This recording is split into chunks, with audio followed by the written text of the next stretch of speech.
समझ नहीं आता क्योंकि कोई कुर्सी छोड़ता ही नहीं है फिर।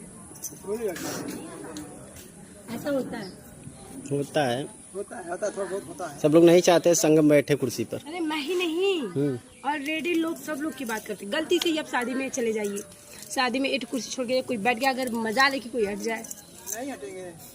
शादिया में तो खाना वहाँ खाए कुर्सियाँ डराने पनिया ना ले जाए कि नहीं तो कुर्सियाँ कोनो बैठ जाएंगे।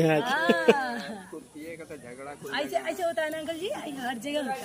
खटिया तक नहीं मिलती है सोने का, खटिया तक नहीं छोड़ते। गलती से आप अपना बिस्तरा छोड़ के हटिए, यूं गए पानी ले कोई सो गया तो आ गल लगाइए आप लोग पहले। चलिए चलिए चलिए चलिए एक